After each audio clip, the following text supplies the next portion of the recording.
Audio Jungle.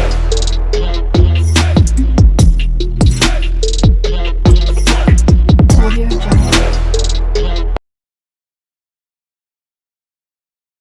Hello అండి అందరికీ welcome back to our channel Sai Shruti makeup and vlogs.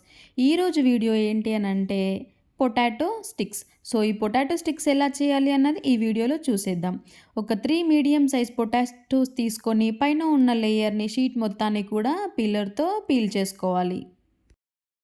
Without బాయిలింగ్తోనే potato పైన ఉన్న layer మొత్తాన్ని కూడా పీల్ చేసుకోవాలి. ఇలా అన్ని పీల్ చేసుకున్న తర్వాత చిన్న చిన్న పీసెస్ లాగా పొటాటో అన్నీ కట్ చేసుకొని పెట్టుకోవాలి. ఇలాగా అన్నీ చిన్న చిన్న పీసెస్ లాగా అన్నీ కట్ చేసుకొని పెట్టుకున్న తర్వాత ఒక బౌల్లోకి తీసుకొని నీట్గా ఎలాంటి డస్ట్ పార్టికల్స్ లేకుండా మొత్తం కూడా ఒక 2 to 3 టైమ్స్ క్లీన్ చేసుకోవాలి. తర్వాత మంచినీళ్ళు వేసుకొని స్టవ్ పైన ఒక 5 to 10 మినిట్స్ పాటు ఉడకబెట్టుకోవాలి. ఇలా మొత్తం ఉడికిన తర్వాత వేరే ఒక బౌల్లోకి తీసుకొని ఇవి కొంచెం చల్లగారిన తర్వాత ఆ పీసెస్ అన్నిటినీ కూడా స్మాష్ చేసుకోవాలి. సో మనకి ఆల్రెడీ ఇక్కడ బాయిల్ అయి ఉంది కాబట్టి మనం హ్యాండ్తో ప్రెస్ చేస్తే ఈజీగా స్మాష్ అయిపోతుంది.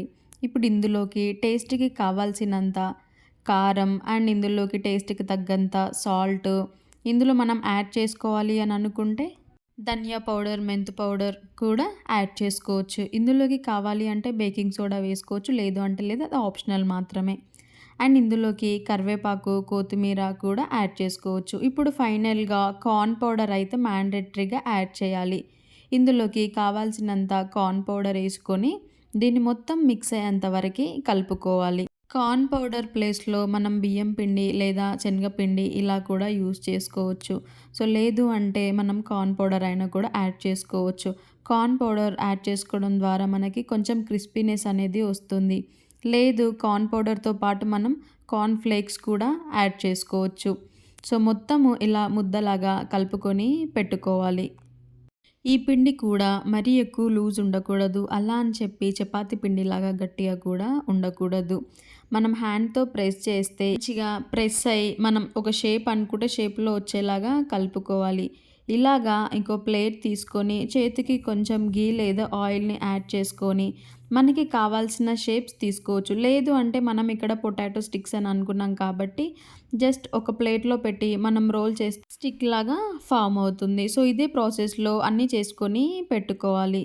ఇప్పుడు స్టవ్ పైన ఇంకో ప్యాన్ పెట్టుకొని అందులోకి కొంచెం ఆయిల్ వేసుకొని కొంచెం హీట్ అయిన తర్వాత మీడియం ఫ్లేమ్లో పెట్టుకొని మనం చేసి పెట్టుకున్న పొటాటో స్టిక్స్ అన్నీ కూడా అందులో వేసి డీప్ ఫ్రై చేసుకోవాలి. ఎట్ ఏ టైం హై ఫ్లేమ్లో అయితే పెట్టకూడదు, మీడియం ఫ్లేమ్లో పెట్టి డీప్ ఫ్రై అనేది చేసుకోవాలి. సో మనకి బ్రౌనిష్ కలర్ వచ్చేంత వరకు ఫ్రై చేసుకోవాలి. కొంచెం బ్రౌన్ షేడ్ వచ్చిన తర్వాత తీసుకొని చూస్తే అందులో మధ్యలో కూడా మంచిగా కుక్ అయిపోతుంది. సో క్రిస్పీ పొటాటో చిప్స్ అయితే మనకి రెడీ అయిపోయింది. సో ఈవినింగ్ స్నాక్స్ లాగా దానిపైన కొంచెం టొమాటో సాస్ వేసుకొని తింటే టేస్ట్ అయితే చాలా బాగుంటుంది. సో మీరు కూడా ట్రై చేయండి. మీకు ఈ వీడియో ఎలా అనిపించిందో ఫీడ్బ్యాక్ ఇవ్వండి. అండ్ వీడియో నచ్చితే ఒక లైక్ చేసి subscribe. Thank you for watching.